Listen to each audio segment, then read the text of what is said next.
Hello everyone, I'm Shruti Mundra. Welcome to Voices of Vision, where we explore real stories of clarity, courage, connection, purpose, and transformation. Today on Voices of Vision, we have someone who has transformed the way people look at health and healing, a celebrity nutritionist, author, speaker, and founder of FIMS Clinic. Dhvani Shah believes in the philosophy of food as medicine.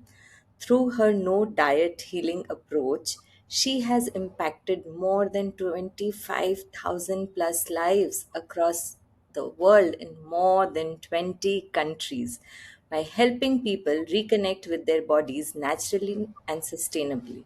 But beyond the achievements, today we will explore at the voices of vision, her mindset, struggles, and deeper philosophy that shaped her journey. So let's welcome Dhwani. Welcome Dhwani to Voices of Vision. Thank you, Shruti. Glad to be here. Thank you. So Dhwani, tell me, every impactful journey starts with a deeper reason. What first made you feel connected to the world of nutrition and healing? So, Shruti, not many people know this, but I come from a family of doctors, and doctors where allopathy was never in the picture. It was all about alternate healing practices like homeopathy, like acupuncture, mind healing, and it was all about reversing a disease and not just treating symptoms. And that is something that caught on to me, but being a doctor was not something I was looking at. And nutrition really interests me because this is your day to day kitchen. Okay, you eat food, you can't survive without food, and if you can just turn this into something like a medicine, like a healing tool, that really really interests me. And that's how I got to become a nutritionist. Awesome. That's amazing. I mean, you're correct that we always look at symptoms and not not reversing something and just maintaining or managing it. So yeah, that's amazing. So was there a moment or experience in your life that completely changed the way you looked at health and wellness, apart from you coming from the background of doctors and who are not allopathic doctors? Um, so there were two instances. One where I lost my grandfather at a very young age. He was very young. He was 56 when he passed away, and I was 11. I was very close to him. And from talks, and of course, as I grew up, there were conversations in the house where we could have done things to not let that happen. And that really hit me hard that, this is life. There is no certainty to it. And being healthy is the only choice. Coming from there, and when I started helping people reverse diseases, right, from diabetes or cholesterol or blood pressure, there was a client who had come in to work on her diabetes and her gut, and a few months later, she was off medication. We had reversed her problem. 2 years later, she comes back to me. She calls me out of the blue. She's like, Dhwani, I need to tell you this. And she told me that she was diagnosed with a tumor, okay, Mm-hmm. which could have been there for a couple of months. And the one thing that doctors told her is, because you are now fit, you are healthy, you're not a diabetic, the tumor didn't spread, and a very small procedure was enough to get it out of her body. That hit me so much that, there is so much that you can do to help people stay healthy without popping pills, and it just drove me supersonic speed from there on. Awesome. I mean, this is absolutely amazing that just because you're healthy, something is not spreading inside the body. And definitely in today's day and age, everybody's so obsessed with dieting and, shortcuts. Like allopathy, I also feel is a shortcut, but then if you have to go to a hospital for any reason, it's only allopathy that comes into place and form. Yes. So you chose a no diet healing approach, and like you mentioned that from the kitchen. You can't stop eating. So, what made you go against this conventional system and understand that this approach is a possibility? So when I studied, okay, in college, I did my master's in nutrition. When we study, we're just taught this: count calories, count protein, and count the amount of food on the plate. And I started practicing that when I was out because that is what I had learned. And with time, I realized that it was causing nothing but frustration in people, okay? Because how many days can you actually keep measuring your food and counting calories and eat accordingly? So that made me go beyond, think beyond, study beyond. And that's when I realized that if you just give your body the right food, the right raw material, it's going to start thriving. And I started using this first on myself. I had a major hormonal condition post my marriage, and I managed to resolve it naturally. Okay, so that got me thinking that there has to be something beyond. and when I just started using this precise action, it's like a surgical strike. You don't do everything that's healthy, you just do what is healthy for you. And Okay. when we did that, it showed faster results, lesser frustration, and this was something that people could continue for life. So, like for example, Shruti, if I were to tell you, Shruti, whenever you eat an apple, add a pinch of cinnamon with it. How easy is it for you to do it all your life? And it's going to keep you healthy. Absolutely easy.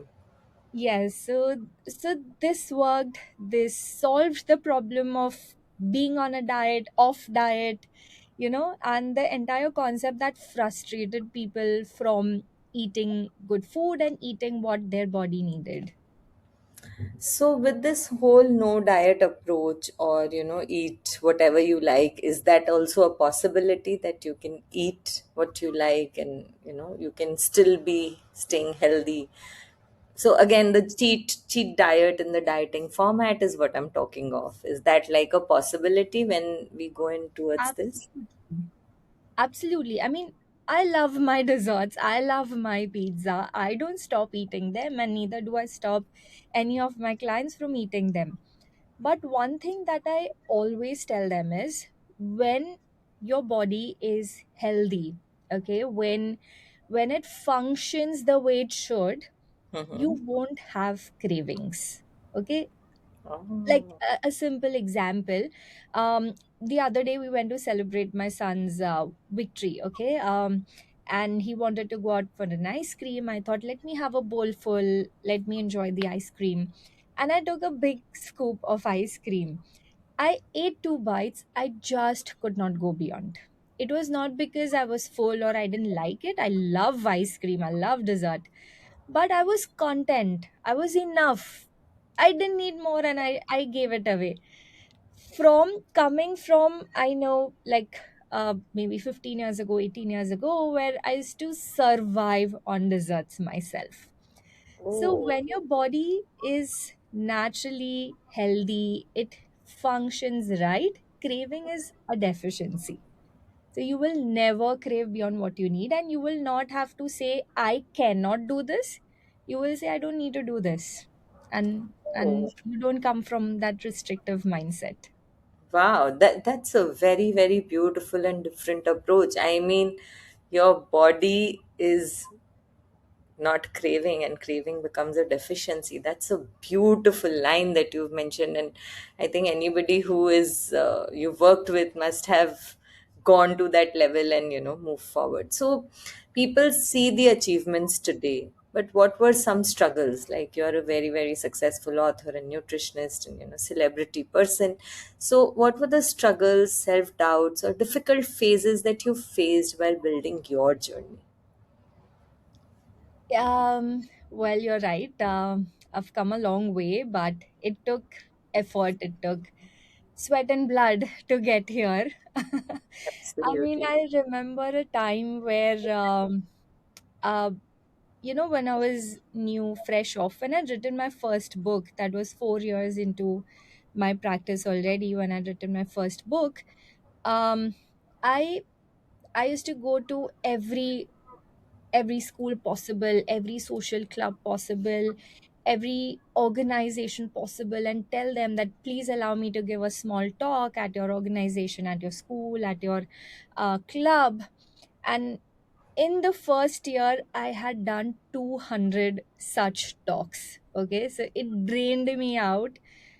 I loved it, I understand, but that is what took me that effort to talk to people, to convey my thought process, for them to know me as a person and why should they value my opinions. It took me there before social media caught on, or before then I was given the opportunity to be featured in a newspaper, etc. But I went through that. I did a lot of that in my initial stages. And then when COVID hit, things were completely different. Everybody wanted to shift online, everybody wanted um quicker, shorter, easier way outs. And that's where we saw that people don't really value health anymore. They just value quick results, they just value simple things, they just value fancy packaged stuff. And that's where the second layer of struggle came in, where I felt that you lose hope, you lose confidence that whatever you build, whatever you did, does it value now? It does not. Nobody cares what you're helping them with, nobody cares how good the results that you deliver, they just care how fancy you are. And unfortunately, I slipped into that bandwagon. I thought, oh, I need a fancy Instagram profile, I need to be an influencer, I need a fancy website, I need like a lot of stuff, I need a fancy office, and it drained me out. I lost a bit of myself in that, because that was not me. I prefer to be raw, organic, authentic, and not a made up package that I'm selling. And it drained me out. I saw a dip in the work that I was doing, people leaving unhappy because I lost myself. And when I realized that, thanks to some good coaches I had, my husband, who's always there to give me a reality check, my parents, when I got over it, it took me a long journey. It took me more than a year and a half to get myself back, to be my authentic self, be who I am, promise what I can do. And I realized that people still needed that. They just wanted to be better assured. And when that happened, it smoothened out for me. Absolutely. So I understand that you have had your ups and downs in your journey, and you've had your successes and failures as well. But today, beyond your roles, titles, recognition, and achievements and accomplishments, what does success mean to you? Honestly, uh, I just like to see results. If somebody is telling me I went off medication, somebody's telling me I had a pain-free period, somebody's telling me I went to a party and I didn't want to eat the cake, or somebody's telling me finally doctor has given me a clean chit, that is success for me. I mean, the numbers don't matter, the money, it's all a byproduct. This brings me happiness, this wants me to go to work every single day. Awesome. So you have found your purpose in healing anybody's body and reversing the effects, and making it work for yourself, heal for yourself. Creating, I just am in love with the line that deficiency, craving has become a deficiency in their life. So in your experience, how do you think emotion, stress, mindset, and all of this is connected to the physical health? Directly connected, huge impact.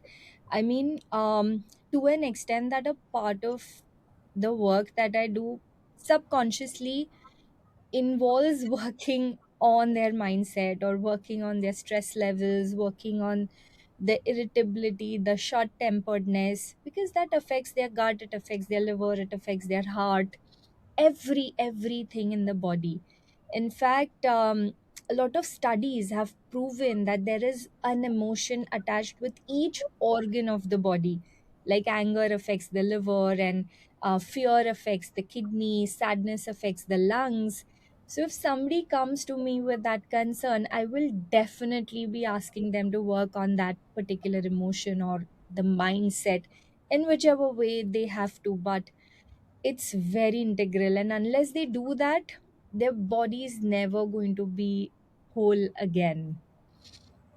Okay, so that means any disease, anything that we are going through in our mental space is what is impacting each and every organ in our body. Yes. And if we regulate this as well as, from the kitchen, if we are working in both together, does it have a faster impact, or how does it work? It makes the healing faster, makes the reversal faster. Yes, it's both ways. So sometimes what happens is, um the physical problems are causing mental disturbances, and sometimes a mental trauma stress has led to a physical problem. So it works both ways. And in many cases, especially, people who are working corporate stressful jobs, traveling frequently, I have seen that physically, if they're getting a little better, they're able to cope up with the stress better. And the other way around, if I've given them a few, say, breathing exercise patterns or working on better quality of sleep, they have seen that emotional release happen, and their body has started to respond better, and the symptoms have started to drop faster. Oh wow, that's like directly related to each other. If one is better, the other one gets better any which ways. Yes, yes. Awesome, awesome. So, with meeting so many individuals, you must have learned so much about the human behavior also, because that's why you are being able to correlate. So, what is it that you think is the most lacking part in a human in general to, achieve the results that they can think they can achieve? So, in my opinion, people think that motivation is required to achieve results, but motivation lasts only for 10 days, max 20 days. Beyond that, motivation will never get you forward from there. So, same with consistency. People talk about consistency. How do you get consistent with something that you're already struggling with, right? So, what I feel behaviorically that works with people is aligning changes, be it food changes, be it some exercises, be it some mindset patterns, aligning it to what they're already doing. Okay, so if I were to if somebody is used to eating roti, sabzi, dal, chawal for lunch, and if I were to suddenly put them on a salad routine, they will never be consistent with it. They will never be motivated to do it. Right. So, keeping the same meal and maybe adding a pinch of jeera before the meal, or adding a digestive mix after the meal, is what triggers them, and that behavior makes them consistent. So what you're already doing, what is your comfort zone, just tweak it slightly, and that gets you faster results, is what I've understood with people's behavior. This is so insightful, Dhwani, because I always have heard that consistency and discipline, but you have given a very different perspective to consistency. Yes, Yes, and if I 100%. may add, see, uh, I understand people think consistency will keep them healthy or keep the weight off, or maintain the goal. You will never be consistent if you're struggling already to lose that weight. But if it becomes a byproduct, if you're just getting your body to start working better, weight is going to drop off. And all you have to do is just keep your body to function properly, it will keep it off. So I think this is the missing link with people and their diets and their entire on and off diet struggle. I think it's not just about diet struggle. For me, it's more like, it's a struggle. The consistency is a struggle. When you were talking, I was thinking, yeah, I also go through this struggle of consistency. I will start something 4, 5, 10 days. It's like, yes, I can do it, and then everything just goes haywire because there's one small shift in the routine, or one small shift in your mindset, or something has happened, some event in the outside situation. So yeah, that's beautiful, aligning with your comfort zone to get the consistency. That's amazing. Thank you for sharing that, because you are giving such insightful thoughts. I'm just loving this. So now that I understand that for this to be consistent, it is more like be in that comfort. So what practices or habits have helped you stay in this space, stay grounded and committed to what you're doing, to your vision? So you must have some things that you're doing, which is, like you said, it makes you wake up. It's your why. You want to get up and do it. So what are those practices that help you get there? So I would say there are some practices with health and some out of it that sort of completes everything for me.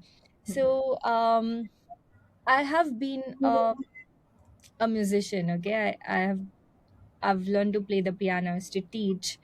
Um, that always somewhere it kept me in a flow, in a rhythm, and then when I put it in my day-to-day life, day-to-day practice, I never liked something that is too rigid.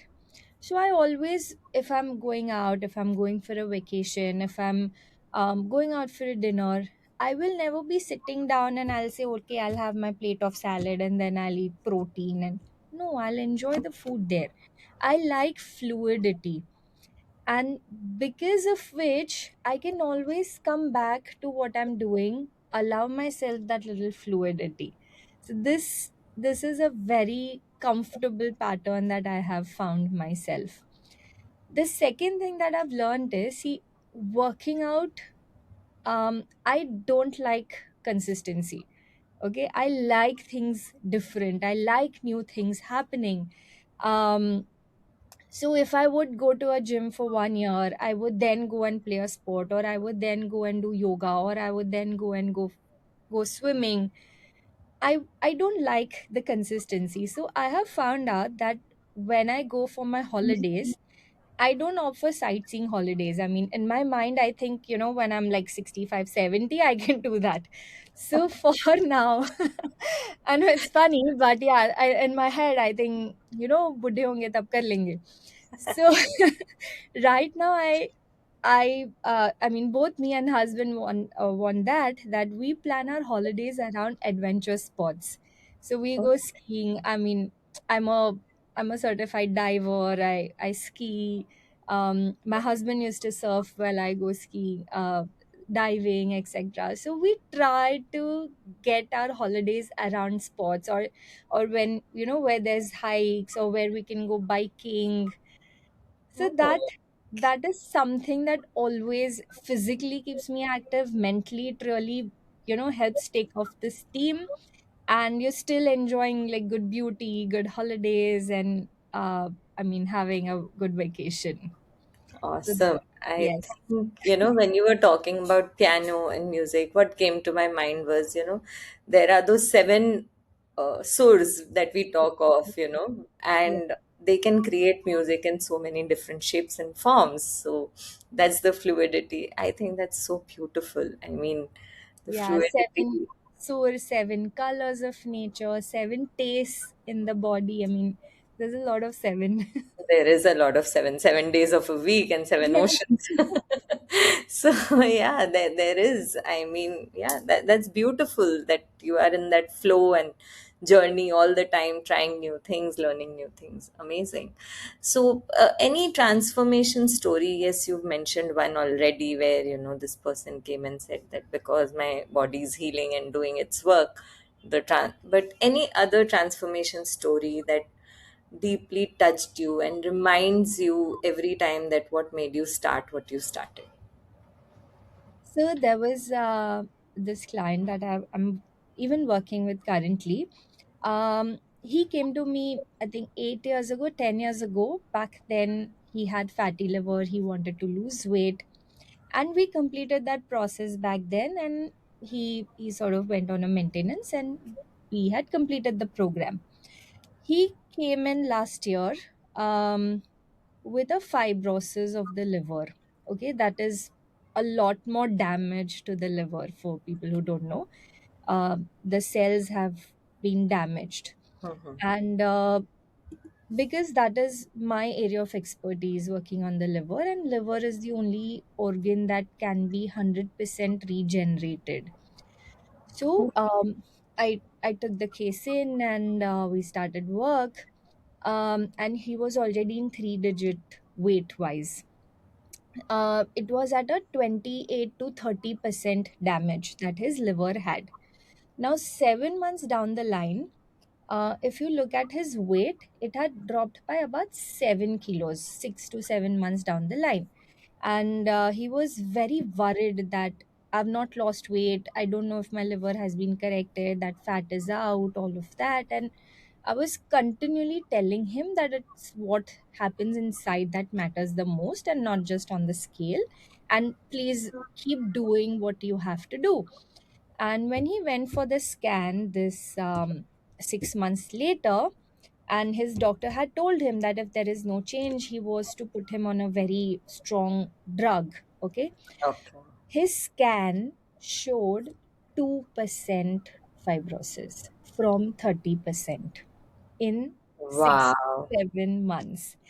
And the first thing he came and told me, please pick a restaurant. We are going out for a party. Of course. I mean, that's a big transformation in 6 months, and this Yes. is awesome. This is Yes. awesome. So very recently this just happened, and again, super sonic speed from there on.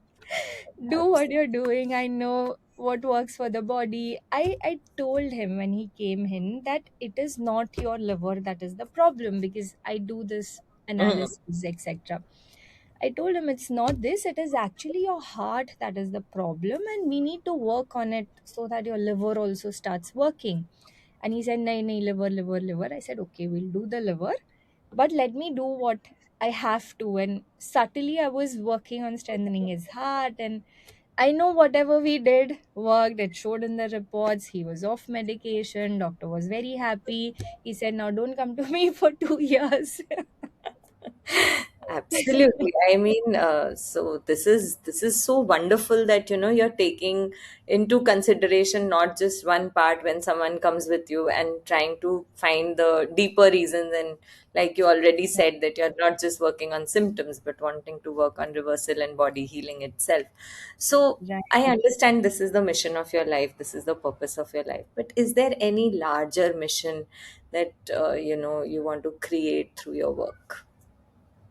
If I can, I actually want to ban allopathy medication unless in a life threatening situation. It was meant to be that way when it was When made, it started, but yeah. now it's like every second thing it's just allopathy, allopathy, allopathy. So I would want people to understand they don't need to survive on medication. Like, I know people who were detected with high cholesterol years ago, and doctor prescribed a medication, and आँख बंद करके उतने सालों से खा ही रहे हैं. you know Same with blood pressure, same with diabetes, without even realizing they need it, they don't need it, whatever. And same with doctors, because they take it for granted that people will not work on their health, they'll not work on their food. I need to prescribe a medication. So there are very few doctors who will actually say, go meet a nutritionist, go work on your lifestyle, and then we'll see if we need medication. So I I, want that to happen, doctors to say this. Luckily, that is happening now. Earlier, people used to, I know this transition because pre COVID, people used to come to me saying that doctor has prescribed this, and he's also asked me to do this type of a diet. So they used to come to me. And now they come to me with their report saying, ये report है, मुझे दवा नहीं खानी, please help me reverse this. So I see that transition, but I would really love for it to come in the medical practice in general of our country. Yeah, because when you were saying it, I was just thinking, do doctors even say go and see a nutritionist? No, they don't. They just, you go, you tell them your problem. And a lot of times these days, doctors don't even have time to discuss your problem. Exactly, They will exactly. just say, अच्छा क्या symptom है आपने तीन चीज बोला okay get these tests done report आया these are the medications you need to be on and Yes, yeah, that's how it works and that's how it functions but this yeah, sounds so amazing and I really hope there are few at least doctors who are listening to this and trying to put this in their practice that yes you can go to a nutritionist try working on your lifestyle because that's how but again pharma industry is the fear based industry we all know and everybody here is ready to create fear so yeah. for someone who feels disconnected from themselves very unhealthy stuck in life right now what would you want them to remember. So, first thing is, there is a solution and it is easy. Just take the first step, get the right guidance, and within the first week, you would have made the right decision. Wow. Wow, that's so beautiful. So, Dhani, if someone wants to find you, after listening to the podcast and wants to connect with you, where could our audience go and connect with you? So they can reach out on my Instagram handle, which is nutritionist underscore Dhvani Shah. And they can also view the website, which is FIMS Clinic, FIMS CLINIQ, FIMSclinic.com. So they can view how the program works, what about us, what are the new things we do, and they can reach out to us. Awesome, awesome. One last question, Dhani, before we end. So, one belief or realization or vision that changed your life completely, which you would want to share with our audience. Sometimes working hard is not required, but working smart is always required. Because I've tried both. I've tried working hard. It has worked, okay, but not the way that working smart does.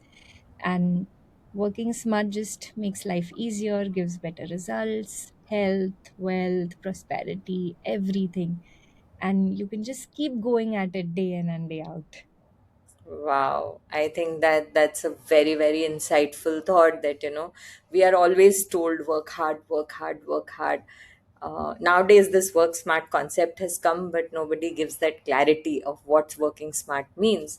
So I really hope that, people start thinking of what is smart for them because, at least from my perspective, I want to point out that honestly, to work smart, you cannot work smart on your own. You need guidance. I myself work out with a trainer every day because there is a limit to what I know. Okay. Similarly, I'm working with many people for my mindset, for my work, for personal growth. You need guidance and don't shy away from taking guidance.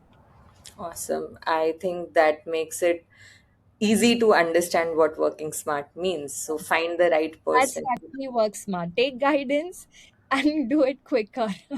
Absolutely, because you are a coach, I am a coach, you are into nutrition, I am into coaching, and I understand that guidance helps you to move way forward, much easier, simpler, smarter, better. All of those Yeah, terms becomes simple to you and take your correct, life forward. Yeah. Thank correct. you so much, Dhwani, for sharing such insightful knowledge for our audience. And it was amazing. You've taken us through a journey where, it gives me so much of happiness that I could have you on this show. Thank you. So glad. Thank you so much. It was a pleasure. I love uh, talking something that is not nutrition. So I really enjoyed our conversation today. Yeah, because my podcast here on Voices of Vision, that's what we look at. Not what you're doing is not what we want you to share, but want us you to share your stories, how you have come across. And like you said, this is your purpose of life where you are living it day in and day out. So thank you. Yes, yes. Thank you, Shruti, so much.